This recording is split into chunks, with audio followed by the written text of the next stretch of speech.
Graça e paz. Nós vamos dar continuidade aqui ao seminário, mas antes de falar qualquer outra coisa, ou ler o versículo e a ministração, eu queria chamar a pastora Neuza, Eliette e o Maseven. Por que eu chamei os nossos pastores e os nossos missionários aqui? Existe um princípio bíblico que é o da honra. Nossa, o farol aqui. Deixa eu ficar na coluna. Existe o princípio da honra. E a Bíblia fala muito sobre honrar pai e mãe, honrar os nossos líderes. E isso é importante. E vocês vão entender por que eu estou falando isso nesse momento. O pastor Valdemir é o nosso pastor presidente. Então eu queria honrá-lo e reconhecer sua autoridade sobre a vida da igreja, reconhecer sua autoridade sobre a minha vida, agradecer pelo seu investimento na nossa família, porque nós cremos que o Senhor o chamou verdadeiramente para o ministério, que em tudo que você fizesse seja próspero na autoridade do nome de Jesus. Amém.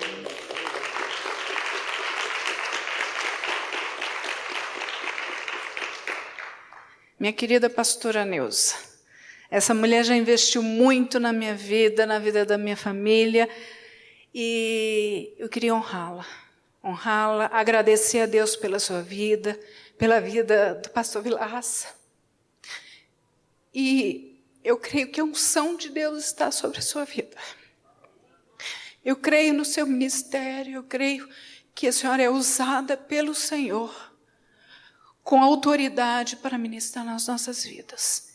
Então, que Deus alargue as suas fronteiras, traga abundância de bênçãos, abundância de saúde, de dias, e que o Senhor estabeleça o seu projeto plenamente na sua vida, no nome de Jesus.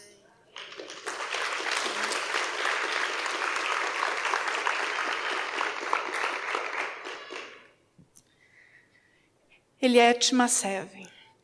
A Eliette, me permitam ficar de costa para vocês, meus irmãos, mas a Eliette é minha irmã do coração. Desde que ela chegou na igreja, é parte da nossa família. É a pessoa assim, que nós temos maior liberdade. E o Maseven foi abraçado pela nossa família. Nós amamos você, nós cremos no ministério de Deus para a vida de vocês. Nós queremos abençoar que todo lugar que vocês plantarem, que todo lugar que vocês pisarem o pé seja dado como herança, pela autoridade do Senhor, que Ele enche o coração de vocês de fé, da palavra de Deus, e que vocês conquistem os povos, as nações, na autoridade do nome de Jesus. Que a bênção do Senhor seja abundante sobre a sua vida, em nome de Jesus.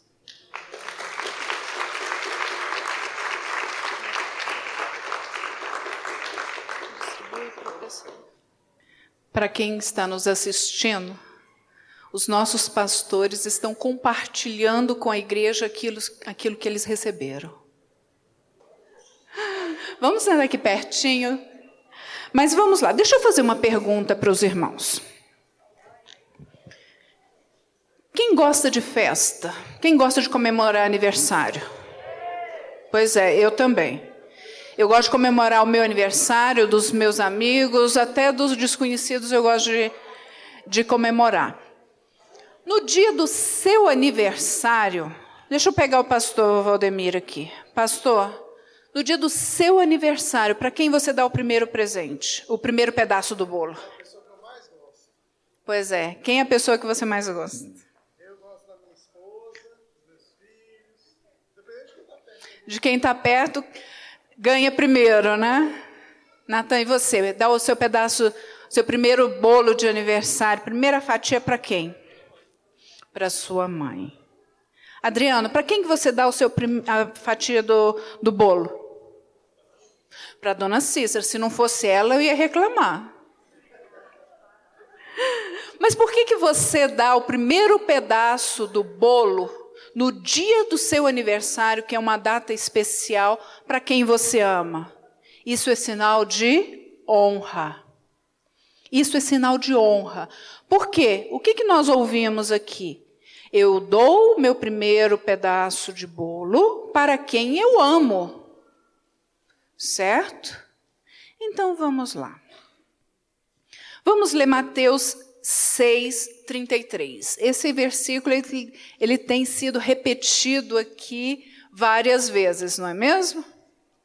Ai, muito obrigada para quem chegou aqui mais pertinho. Tenho certeza que vocês vão olhar no espelho e vão ver que até as rugas desapareceram. Mateus 6:33. Vamos ler todos juntos? Buscai, pois, em primeiro lugar o seu reino e a sua justiça, e todas essas coisas vos serão acrescentadas. O que é isso? Então, a primeira fatia da nossa vida deve ser dada ao Senhor. O primeiro momento do nosso dia deve ser dado ao Senhor. A primeira aplicação, vou usar o termo mais técnico, a primeira aplicação do seu salário, ele deve ser do Senhor. Tá? Pastor Giovanni, me desculpe, eu não tinha visto. Então, depois você vai ganhar a sua fatia de bolo. Certo? Mas o seu está ali, tá? Vocês entendem por que eu perguntei sobre a primeira fatia de bolo no dia do seu aniversário? Você dá para quem ama. Onde está o seu coração aqui, meus irmãos? O seu coração é inclinado a Deus de maneira que você ofereça o melhor da sua vida para Ele?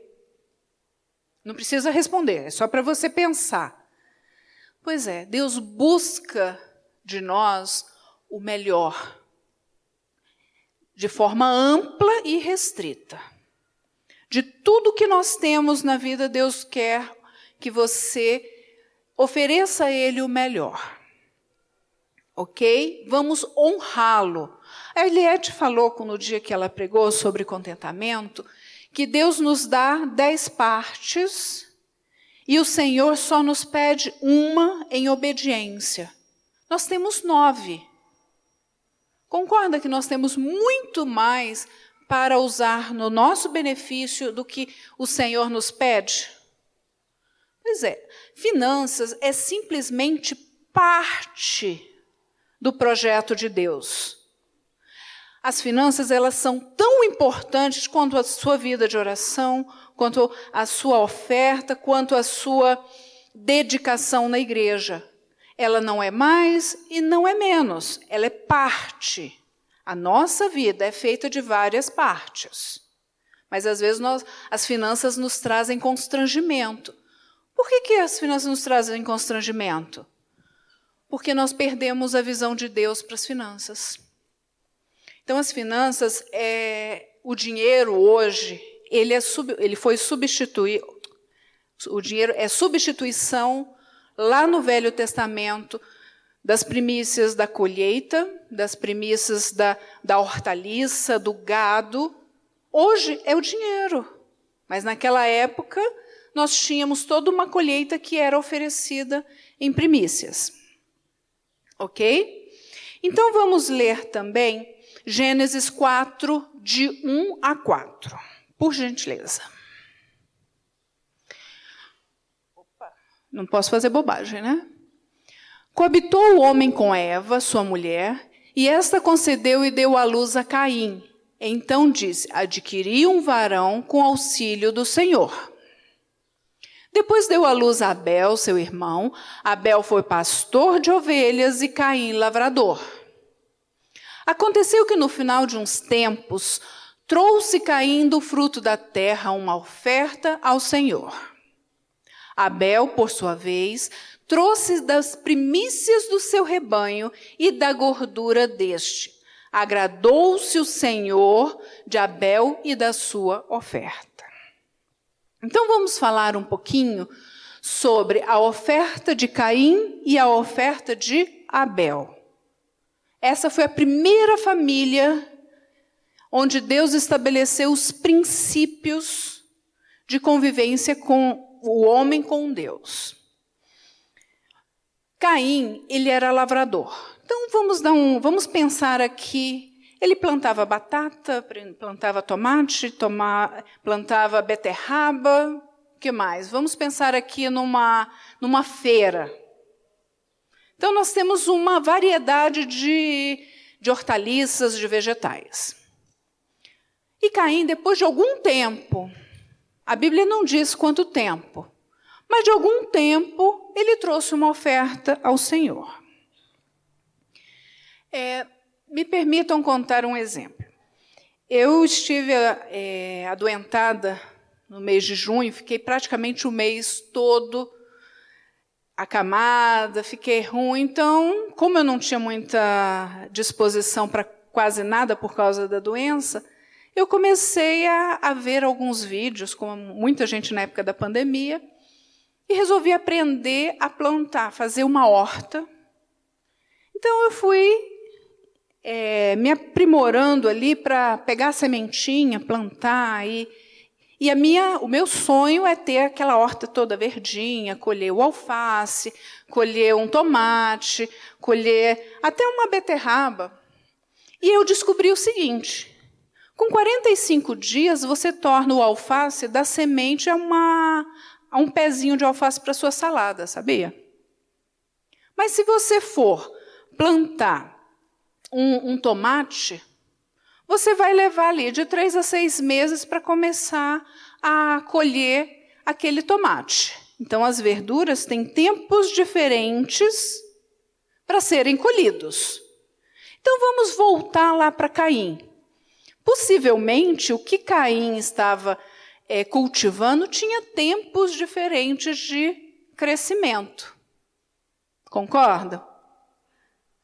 Se ele plantou o alface, com 40 dias ou 45 dias, ele já estava fazendo uma saladinha. Mas se ele plantou lá um abacate, ele ia levar lá uns 8 anos para comer o abacate. Mas a Bíblia diz que em algum tempo, ele foi lá, recolheu os frutos da terra e ofereceu ao Senhor. Ok? Não foi o primeiro, a Bíblia não diz que foi o primeiro. Mas Abel, ele criou ovelhas. E essas ovelhas, esse rebanho, ele leva um tempo? Leva um tempo. Você tem lá de 1 a 2 anos para a ovelha crescer, até que ela vá para o abate entre 2 e 3 anos. Certo? Então, ele teve que esperar um tempo. Mas o que ele ofereceu ao Senhor? Ele ofereceu as primícias, quer dizer, as primeiras ovelhas que estavam lá no ponto, ele separou, e não foram qualquer uma. Não foi qualquer uma.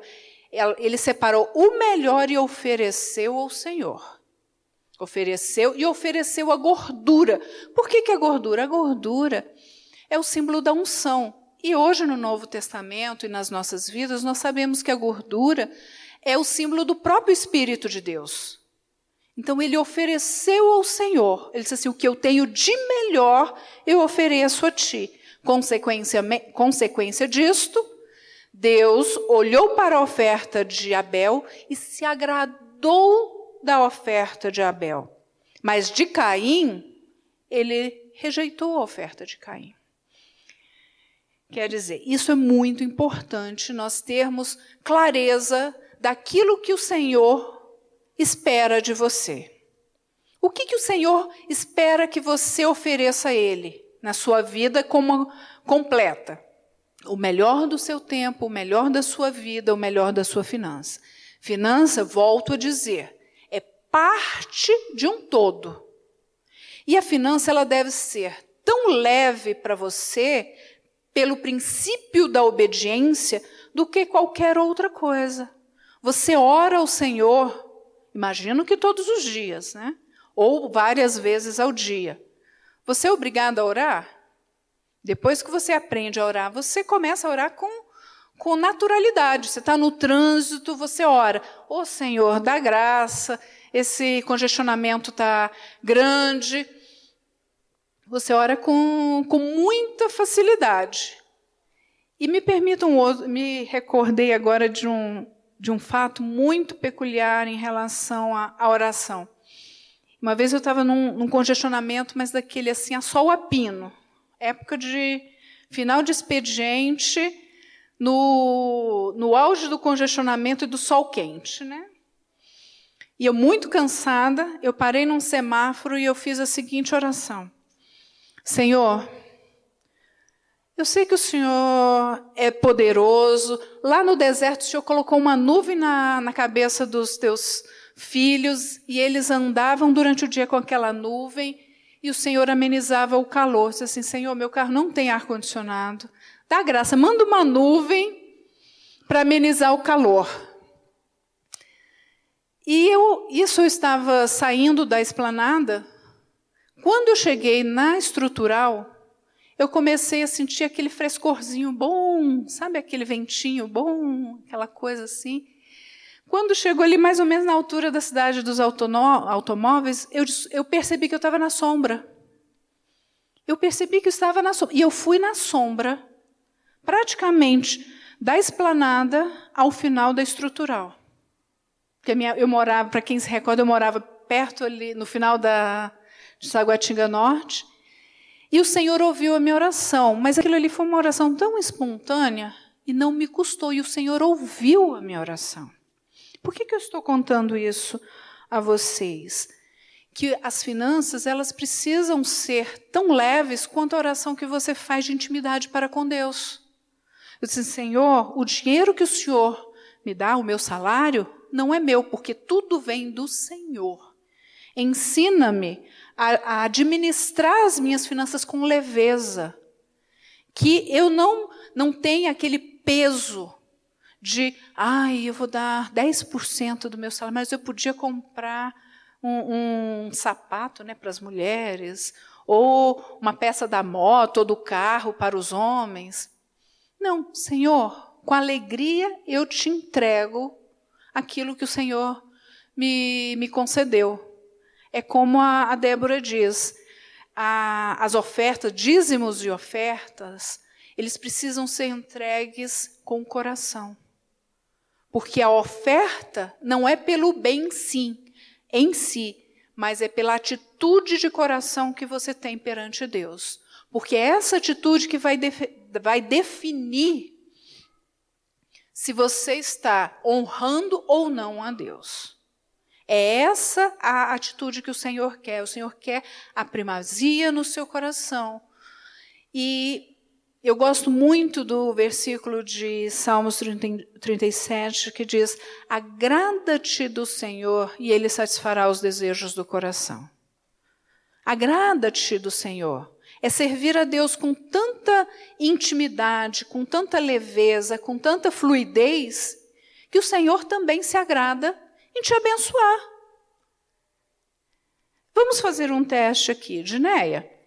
Quando as suas filhas, irmão Elmo, quando as suas filhas são filhas obedientes, que estão atentas aos estudos, que têm ali uma dedicação ao Senhor, você se alegra?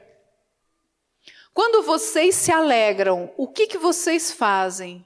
Em geral, vocês são mais generosos com ela, porque você sente tanta satisfação que é fácil abençoar, não é isso mesmo?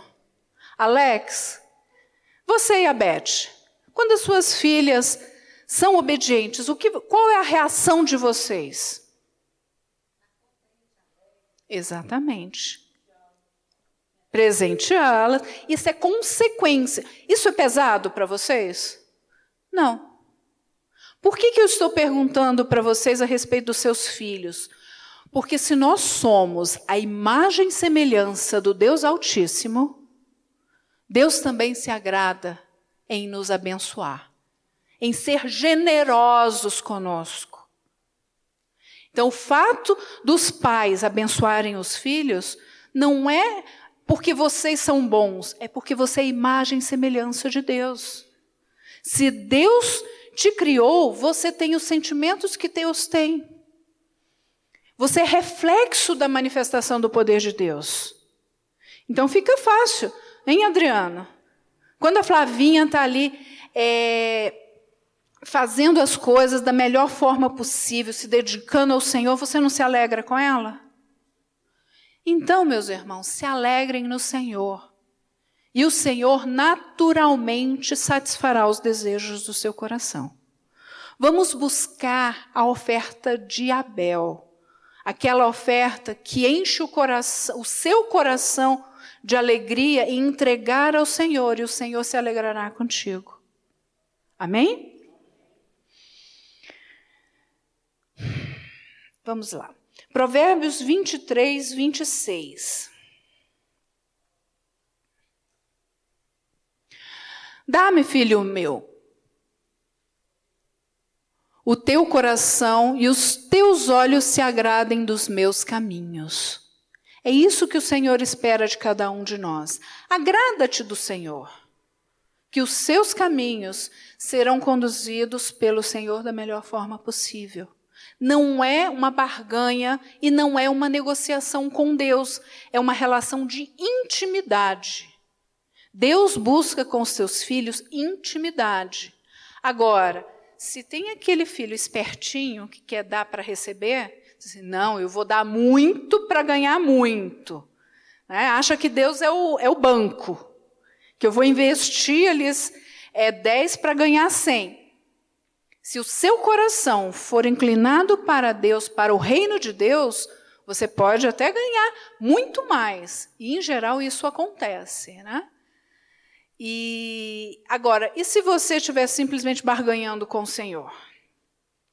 A grande probabilidade é que você não veja isso se manifestar nas suas vidas.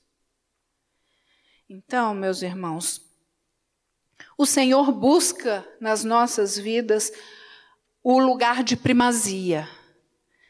E em relação ao dízimo, a palavra de Deus diz em Malaquias 3:10, por gentileza. Eu acho que esse é um dos versículos que a gente mais escuta na vida, né? Para quem cresce dentro da igreja, já sabe esse versículo de cor e salteado. Então diz, trazei todos os dízimos à casa do tesouro para que haja mantimento na casa do Senhor. E provai-me nisso, diz o Senhor dos exércitos. Então, como Elisa mesmo disse na sua ministração, o dízimo e a oferta, primeiro, vamos recordar, o dízimo é estabelecido como mandamento aqui, como ordenança do Senhor, que, na sua essência da própria palavra, é 10% de tudo aquilo que você ganha. Esse dinheiro, ele é trazido à casa do tesouro, à igreja, ao reino, para mantimento. Certo? E o cumprimento desse mandamento, ele repreende o devorador. Quem já ouviu falar nesse tal de devorador? Alguém já ouviu falar? Eu acho que só o pastor Giovanni que já ouviu falar nesse dito cujo. Mas o que acontece? Para quem é advogado, eu estou vendo a Dalila, mas não estou vendo... Não, a Dalila é advogada também. Eu ia perguntar do Cristóvão, mas eu sei que você é advogada também. O que acontece quando a lei não é clara, quando ela tem lacunas, Dalila? É ali que o advogado entra com a causa para defender o seu cliente, certo? E as brechas da lei, muitas vezes, permitem coisas que surgem as famosas jurisprudências. Quando não está expresso na lei, os juízes, os magistrados, eles vão interpretar o que faltou na lei e estabelecer um modus operandi. Ok? Mas vamos trazer aqui para a nossa realidade.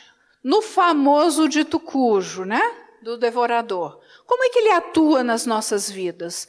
Ele atua exatamente nas nossas brechas. Qual é a lei do Filho de Deus? O que rege a vida do Filho de Deus? A palavra. A palavra, ela diz que todo dízimo deve ser trazido à casa do Senhor. Se você não traz à casa do Senhor, o que vai acontecer?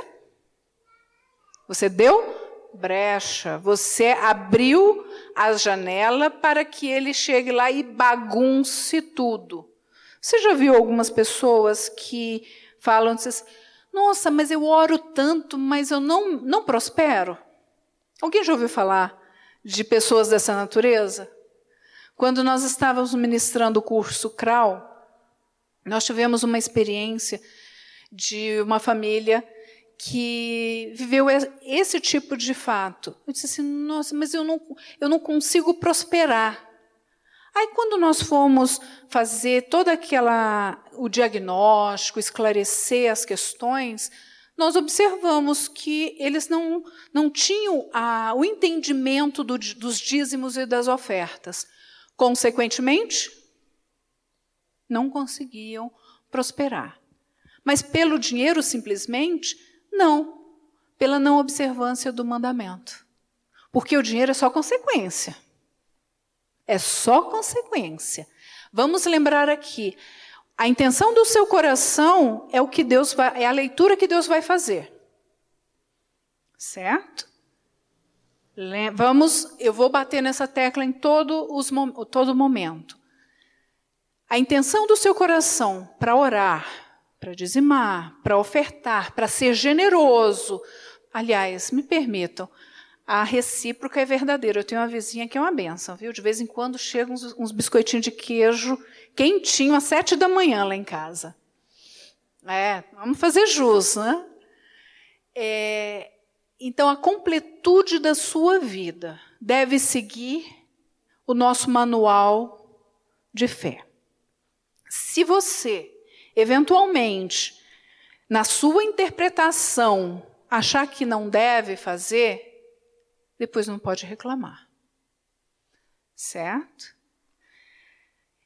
Ficou clara a questão do devorador? Não vamos dar brechas para que o devorador não nos permita prosperar. Por quê? Jesus veio para que tenhamos vida e vida em abundância. E a abundância de Deus é em todas as áreas da sua vida. Não é só finanças. Finança é parte do processo. No domingo que a gente estava pregando aqui, eu disse assim, o dinheiro ele precisa ser servo. Deus colocou nas nossas vidas os recursos financeiros para servir o reino e não para nos servir. Nós somos instrumentos de Deus para abençoar o reino. Para abençoar a vida do irmão, para abençoar a igreja, para abençoar os missionários. É como a Elisa diz, você tem que investir no reino, você tem que abençoar, você tem que ser generoso. E a generosidade, ela se reflete também em todas as áreas da sua vida. Você dando atenção, você abençoando a vida de outras pessoas. Em geral, eu gosto de cozinhar. Então, de vez em quando eu faço alguma coisa, eu gosto de abençoar alguém. E isso me faz muito feliz. Por quê? Porque Deus me abençoou com a habilidade de cozinhar. Por que eu não uso essa habilidade para abençoar a vida de outras pessoas? Isso é importante, porque eu vejo no meu irmão parte do reino. A partir do momento que eu invisto no meu irmão, Deus se agrada disso. Então, as suas habilidades, aquilo que você faz de melhor, busque oferecer o melhor para o reino. Amém? E as ofertas? Vamos lá para a oferta.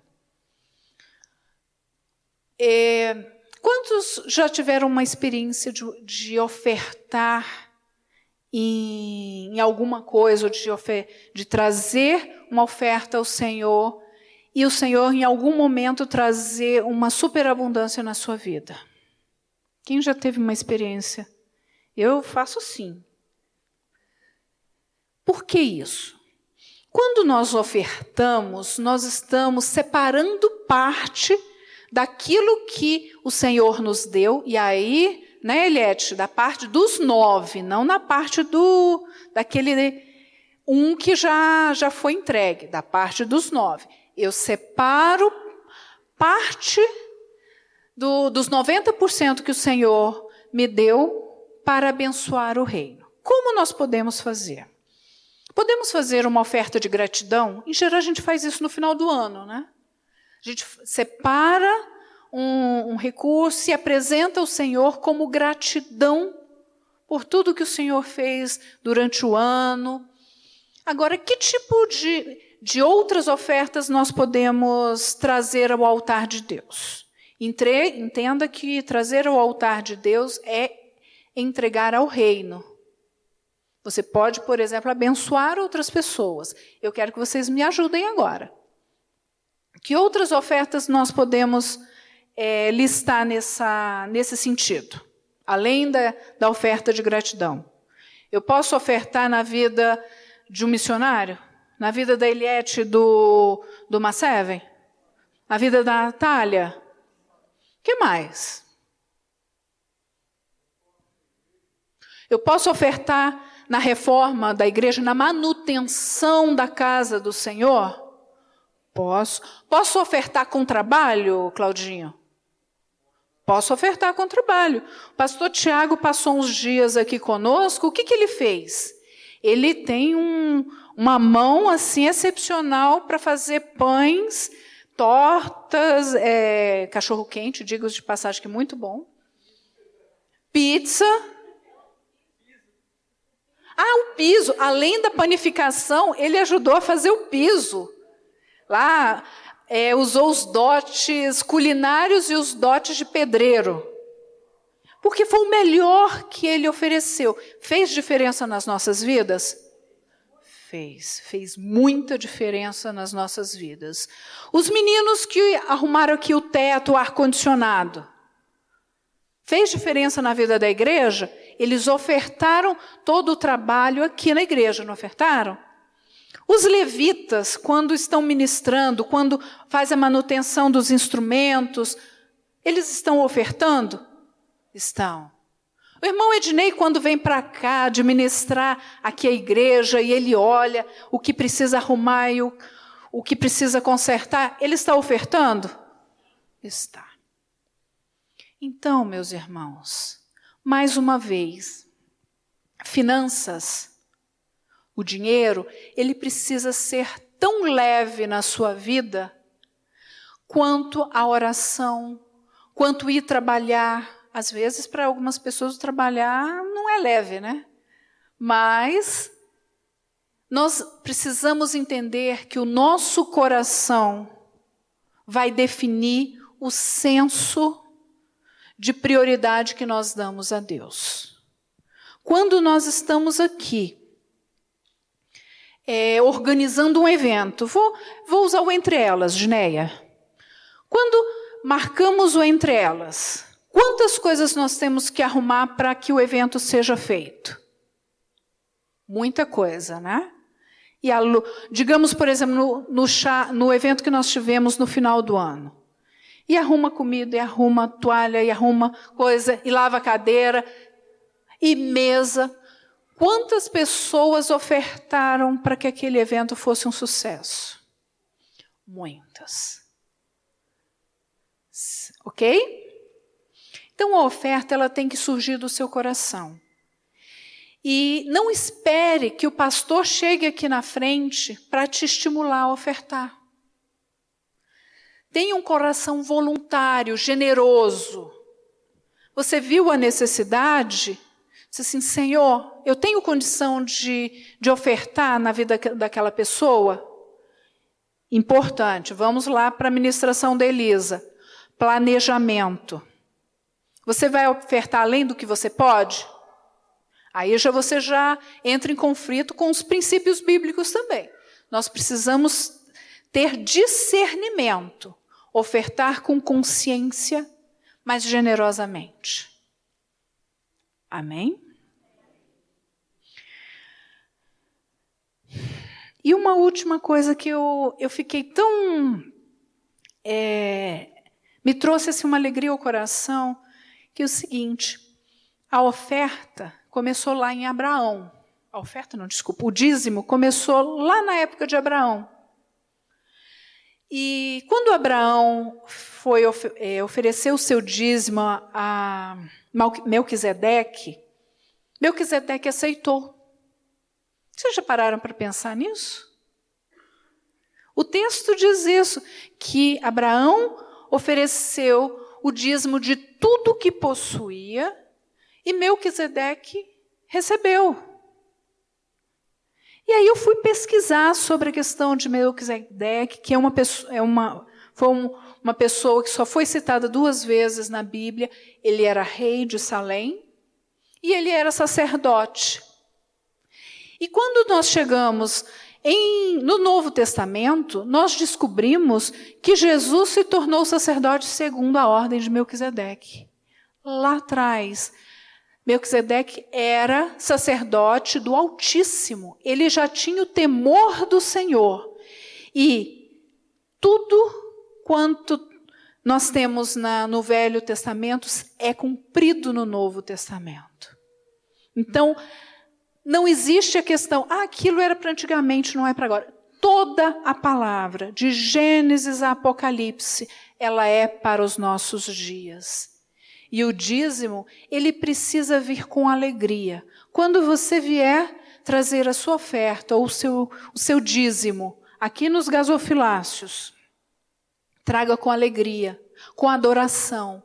E eu queria concluir essa ministração dizendo o seguinte: seja um adorador na plenitude da sua vida. O adorador, ele tem alegria, ele anseia por servir ao Senhor, por servir ao reino. O adorador, ele adora com plenitude de vida. O adorador não faz distinção entre se é uma oferta financeira, se é uma oferta de tempo, se é um período de oração. É a plenitude. E o adorador sempre vai trazer as suas primícias diante do altar. Você é adorador, meu irmão? Então eu gostaria que você fosse para casa, vá para a sua casa e pense sobre isso. Senhor, como posso ser um adorador? E em relação às minhas finanças, que elas sejam instrumento para abençoar o reino. Que em tudo que eu colocar a mão, prospere na autoridade do nome de Jesus. Que o seu salário, que os seus recursos, que a sua empresa, que o dinheiro que você receber, prospere, porque você é um adorador e você oferece as primícias ao Senhor.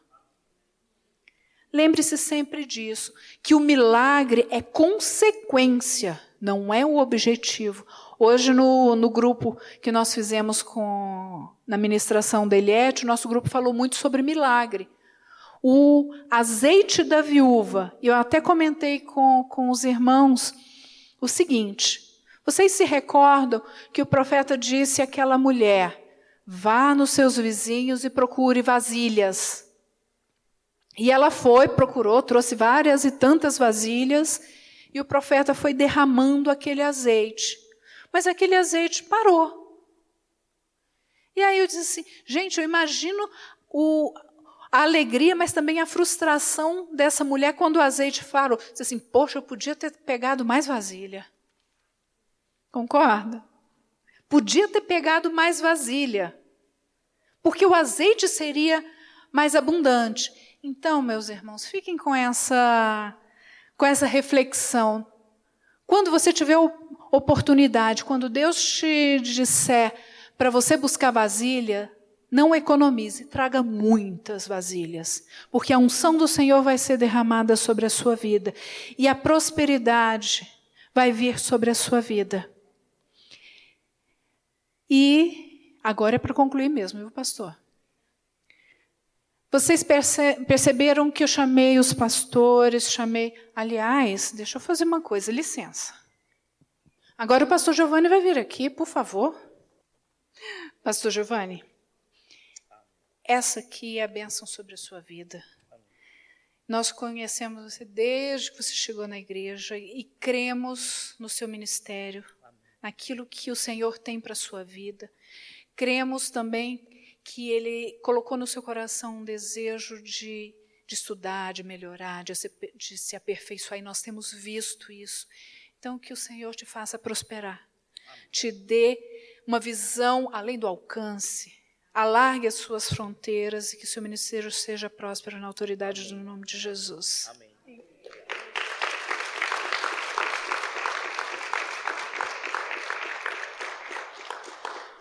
Alguém se perguntou por que nós abençoamos os nossos líderes aqui? Alguém passou pela cabeça por que nós chamamos os nossos líderes? Para honrá-los. Mas por que nós estamos abençoando? Porque eles nos abençoam. Porque Deus chamou os nossos líderes para trazer instrução, para trazer ministração, para trazer cura sobre as nossas vidas. A partir do momento que eu trago bênção sobre o reino, é natural, é consequência que o reino nos abençoe. Amém? E é um convite para que vocês abençoem o reino. Amém? Obrigada, pastor.